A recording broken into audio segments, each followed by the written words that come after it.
নমস্কাৰ সকলোকে স্বাগতম মোৰ এছ আছামিজ চেনেলে মৰমৰ ছাত্ৰ ছাত্ৰীসকল আকৌ এবাৰ তোমালোকৰ কাৰণে এচিভমেণ্ট টেষ্টৰ কুৱেশ্যন পেপাৰ এখন লৈ আহিছোঁ এই পেপাৰখন ক্লাছ 8ৰ সমাজ বিজ্ঞানৰ কিতাপ দুইখন কিতাপৰে ইম্পৰ্টেণ্ট কুৱেশ্যনবিলাক বাছি বাছি তোমালোকৰ কাৰণে লৈ অহা হৈছে আৰু এই কুৱেশ্যনখন তোমালোকৰ বছৰেকীয়া পৰীক্ষা মানে এনুৱেল এক্সামত যেনেধৰণৰ কুৱেশ্যন পেটাৰ্ণ আহে বা যেনেধৰণৰ কুৱেশ্যন কাটে তেনেধৰণৰ ছেইম কুৱেশ্যন কাটি তোমালোকৰ কাৰণে এক্সামৰ কাৰণে কুৱেশ্যন পেপাৰ এখন আগবঢ়োৱা হৈছে তোমালোকে যদি এই কুৱেশ্যন পেপাৰখন চোৱা বা মুখস্থ কৰা তেনেহ'লে তোমালোকৰ গোটেই কিতাপখন তোমালোকৰ একেবাৰে ৰিভিজনো হৈ গ'ল আৰু কিমানখিনি তোমালোকৰ পঢ়া হ'ল সেইখিনিও তোমালোকে গম পাবা আৰু এক্সামৰ কাৰণে ইম্পৰ্টেণ্ট কুৱেশ্যনবিলাকো গম পাই যাবা তো স্কিপ নকৰি ফাৰ্ষ্টৰ পৰা লাষ্টলৈকে চাই যোৱা আৰু যদি ভাল লাগে লাইক কমেণ্ট শ্বেয়াৰ আৰু ছাবস্ক্ৰাইব এটা কৰি দিবা ঠিক আছে মই কুৱেশ্যনবিলাক পঢ়ি নিদিওঁ তোমালোকে দেখাই যাম তোমালোকে চাই যাবা 1 নম্বৰ প্ৰশ্ন আছে তোমালোকৰ 1 মাৰ্কৰ 15টা প্ৰশ্ন আছে 1 নম্বৰ তলৰ প্ৰশ্নবিলাক হৈছে তলৰ প্ৰশ্নবোৰ অতি চমু উত্তৰ দিয়া 1 নম্বৰ আছে সম্পদৰ এটা মূল বৈশিষ্ট্য লিখা ইয়াৰ উত্তৰ হ'ব উপকাৰিতা বা কাৰ্যকাৰিতা 2 নম্বৰ হস্তিবিদ্যাৰ পুথিখন কোনে লিখিছিল ইয়াৰ উত্তৰ হ'ব সুকুমাৰ বৰকাইত 3 নম্বৰ পানিপথৰ তৃতীয় যুদ্ধ কেতিয়া হৈছিল ইয়াৰ উত্তৰ হৈছে 1761 চনত 4 নম্বৰ প্ৰশ্ন পৃথিৱীৰ আটাইতকৈ বেছি জনসংখ্যা থকা মহাদেশখনৰ নাম কি ইয়াৰ উত্তৰ হ'ব এছিয়া মহাদেশ 5 নম্বৰ কুটিৰ উদ্যোগৰ এটা উদাহৰণ দিয়া ইয়াৰ উত্তৰ হৈছে হাতেৰে কৰা তাঁত শিল্প বা বাঁহ বেতৰ শিল্প 6 নম্বৰ ইয়াণ্ডাবু সন্ধি কেতিয়া স্বাক্ষৰিত হৈছিল ইয়াৰ উত্তৰ হৈছে 1826 চনৰ 24 ফেব্ৰুৱাৰীত 7 নম্বৰ মৌমৰীয়া বিদ্ৰোহৰ প্ৰথমজন নেতা কোন আছিল ইয়াৰ উত্তৰ হ'ব ৰাঘৱ মৰাণ আৰু নাহৰখোৱা শইকীয়া ঠিক আছে আৰু 1857 চনৰ বিদ্ৰোহৰ প্ৰথম শ্বহীদ কোন আছিল ইয়াৰ উত্তৰ হ'ব মংগল পাণ্ডে কুৱেশ্যনখিনি মই স্পীড পঢ়ি যাম যাতে ভিডিঅ'টো ইমান দীঘল নহয় ঠিক আছে তোমালোকে ভিডিঅ'টো ৰখাই কিনে আনচাৰবিলাক লিখি ল'বা পিছত 7 নম্বৰ প্ৰশ্ন হৈছে মৌমৰীয়া বিদ্ৰোহৰ প্ৰথমজন নেতা কোন আছিল ইয়াৰ উত্তৰ হ'ব ৰাঘৱ মৰাণ নম্বৰটো ক'লো 1857 চনৰ বিদ্ৰোহৰ প্ৰথম শ্বহীদ কোন আছিল ইয়াৰ উত্তৰ হ'ব মংগল পাণ্ডে 9 নম্বৰ প্ৰশ্ন ভাৰতৰ সংবিধান কেতিয়াৰ পৰা কাৰ্যকৰী কৰা হৈছিল ইয়াৰ উত্তৰ হ'ব 1950 চনৰ 26 জানুৱাৰীৰ পৰা 10 নম্বৰ অসমৰ প্ৰথম চাহ বাগিচাখন ক'ত স্থাপন কৰা হৈছিল ইয়াৰ উত্তৰ হৈছে ডিব্ৰুগড় জিলাৰ চাবুৱাত 11 নম্বৰ প্ৰশ্ন ৰাষ্ট্ৰসংঘৰ মুখ্য কাৰ্যালয় ক'ত অৱস্থিত ইয়াৰ উত্তৰ হৈছে আমেৰিকা যুক্তৰাষ্ট্ৰ নিউয়ৰ্ক চহৰত 12 নম্বৰ প্ৰশ্ন কোনটো বছৰক আন্তঃৰাষ্ট্ৰীয় মহিলা বৰ্ষ হিচাপে পালন কৰা হয় এইটো তোমালোকে নিজে কৰিবা আৰু কমেণ্ট বক্সত জনাই দিবা 13 নম্বৰ প্ৰশ্ন ভাৰতীয় সংসদৰ উচ্চ সদন কোনটো ৰাজ্যসভা 14 নম্বৰ পৌৰসভা মুখ্য ব্যক্তিজনক কি বুলি কোৱা হয় পৌৰপতি তাৰপিছত 15 নম্বৰ অসমৰ আটাইতকৈ পুৰণি তেল শোধনাগাৰটোৰ নাম কি ইয়াৰ উত্তৰ হৈছে ডিগবৈ তেল শোধনাগাৰ 15টা কুৱেশ্যন আছিলে সেইখিনি হৈ গ'ল 2 নম্বৰ আছে তোমাৰ 15টা আছে 2 মাৰ্কছকে আছে মানে প্ৰত্যেকটা প্ৰশ্নত 2 মাৰ্কছকে থাকিব 1 নম্বৰ আছে মানৱ সৃষ্টি সম্পদ বুলিলে কি বুজায় দুটা উদাহৰণ দিয়া ইয়াৰ উত্তৰ হ'ব মানুহে নিজৰ বুদ্ধি কৌশল আৰু প্ৰযুক্তি ব্যৱহাৰ কৰি প্ৰাকৃতিক সম্পদসমূহক যি নতুন ৰূপ দিয়ে তাকে মানৱ সৃষ্টি সম্পদ বোলে উদাহৰণস্বৰূপে ঘৰ দুৱাৰ বস্ত্ৰ খাটি 2 নম্বৰ জনসংখ্যা বৃদ্ধিৰ দুটা প্ৰধান কাৰণ উল্লেখ কৰা ইয়াৰ উত্তৰ হৈছে 1 নম্বৰ উচ্চ জন্মৰ হাৰ 2 নম্বৰ চিকিৎসা বিজ্ঞানৰ উন্নতিৰ ফলত মৃত্যুৰ হাৰ হ্ৰাস হোৱা বা পোৱা 3 নম্বৰ কৃষি কাৰ্যৰ ওপৰত ভিত্তি কৰি গঢ়ি উঠা দুটা উদ্যোগৰ নাম লিখা ইয়াৰ উত্তৰ হ'ব চেনি উদ্যোগ আৰু চাহ উদ্যোগ 4 নম্বৰ প্ৰশ্ন মৌমৰীয়া বিদ্ৰোহৰ দুটা সামাজিক কাৰণ লিখা ইয়াৰ উত্তৰ হ'ব আহোম ৰজা এইটো বজা নহয় সৰি ৰজাই মৌমৰীয়া মহন্তক কৰা অপমান 6 নম্বৰ পাইক পথাৰ কঠোৰ শাসনৰ বাবে সাধাৰণ প্ৰজাৰ মাজত সৃষ্টি হোৱা অসন্তুষ্টি 5 নম্বৰ ইয়াণ্ডাবু সন্ধিৰ দুটা গুৰুত্বপূৰ্ণ চৰ্ত উল্লেখ কৰা ইয়াৰ উত্তৰ হৈছে মানসকল অসম ত্যাগ কৰিব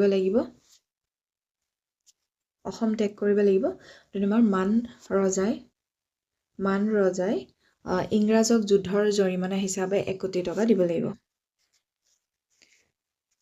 6 নম্বৰ ব্ৰিটিছৰ স্বত্ব এইটো ব্ৰিটিছ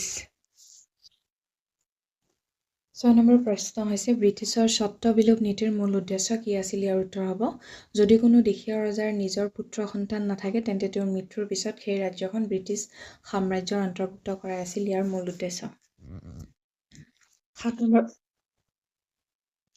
7 নম্বৰ প্ৰশ্ন 1857 চনৰ বিদ্ৰোহৰ বিফলতা দুটা কাৰণ লিখা। ইয়াৰ উত্তৰ হ'ব 1 নম্বৰ বিদ্ৰোহীসকলৰ মাজত এজন যোগ্য কেন্দ্ৰীয় নেতাৰ অভাৱ, 2 নম্বৰ ব্ৰিটিছসকলৰ দৰে আধুনিক অস্ত্ৰ শস্ত্ৰ নথকা। 8 নম্বৰ ভাৰতীয় সংবিধানৰ দুটা গুৰুত্বপূৰ্ণ বৈশিষ্ট্য উল্লেখ কৰা বা লিখা। ইয়াৰ উত্তৰ হৈছে ভাৰতীয় সংবিধানৰ পৃথিৱীৰ আটাইতকৈ দীঘল লিখিত সংবিধান। এইটো প্ৰায় আহি থাকে তোমালোকৰ এই প্ৰশ্নটো, আৰু ই ভাৰতৰ এক ধৰ্মনিৰপেক্ষ ৰাজ্য হিচাপে ঘোষণা কৰিছে। 9 নম্বৰ প্ৰশ্ন মৌলিক অধিকাৰ আৰু মৌলিক কৰ্তব্যৰ মাজত পাৰ্থক্য লিখা। ইয়াৰ উত্তৰ হ'ব মৌলিক অধিকাৰ হ'ল নাগৰিকে নিজৰ ব্যক্তিত্ব বিকাশৰ বাবে সংবিধানৰ পৰা পোৱা সুযোগ সুবিধা, আনহাতে মৌলিক কৰ্তব্য হ'ল দেশৰ প্ৰতি নাগৰিকে পালন কৰিবলগীয়া দায়িত্ব।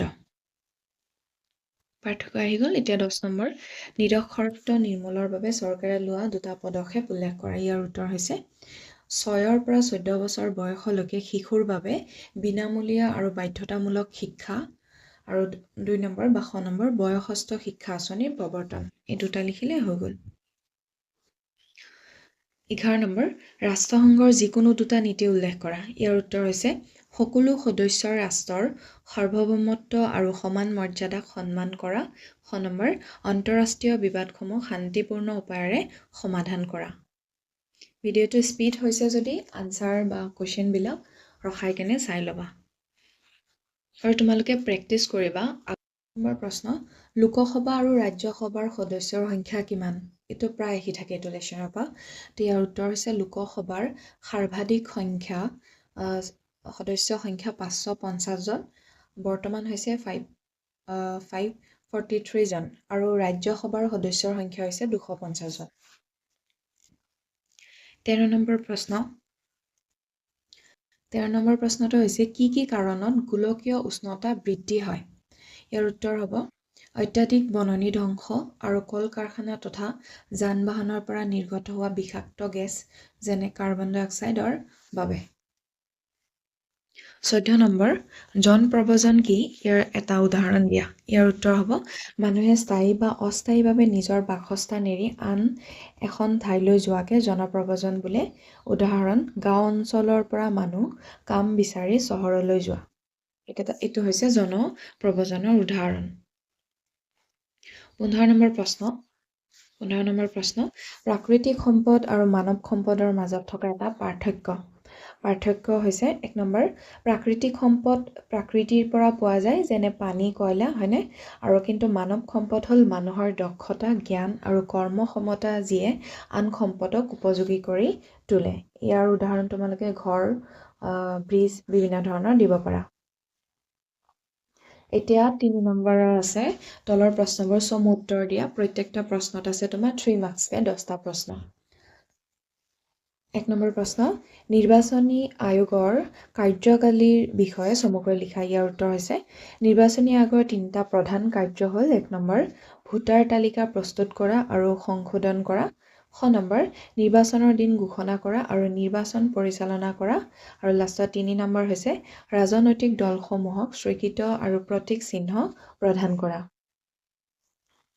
2 নম্বৰ প্ৰশ্ন মানৱ সম্পদৰ গুণগত মান বৃদ্ধিৰ ক্ষেত্ৰত শিক্ষাৰ ভূমিকা আলোচনা কৰা। ইয়াৰ উত্তৰ হৈছে শিক্ষাৰ জৰিয়তে মানুহে জ্ঞান আৰু কাৰিকৰী দক্ষতা অৰ্জন কৰে।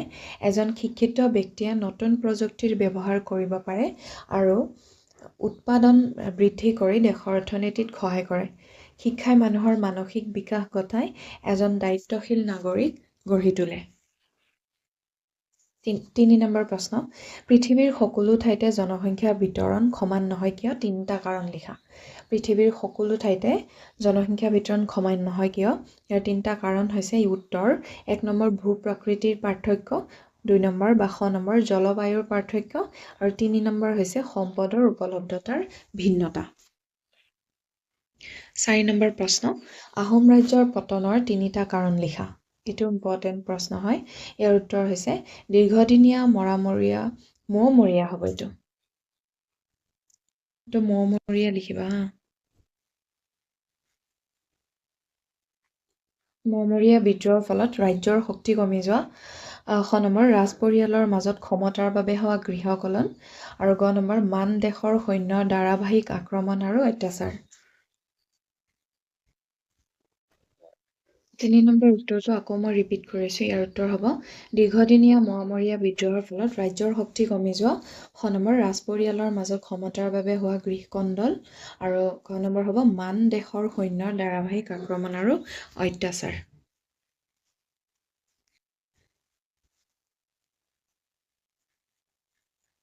পিছৰ 5 নম্বৰ প্ৰশ্ন, ব্ৰিটিছৰ শাসনকালত অসমৰ পৰিবহণ ব্যৱস্থাৰ কি উন্নতি হৈছিল? ইয়াৰ উত্তৰ হ'ব ব্ৰিটিছৰ শাসনকালত চাহ আৰু খনিজ সম্পদ পৰিবহণৰ বাবে প্ৰথমবাৰৰ বাবে ৰেলপথ স্থাপন কৰা হৈছিল। ইয়াৰ উপৰি ব্ৰহ্মপুত্ৰ নদীৰ জাহাজ চলাচলৰ ব্যৱস্থা কৰা হৈছিল আৰু যোগাযোগৰ বাবে ট্ৰাংক ৰোড নিৰ্মাণ কৰা হৈছিল।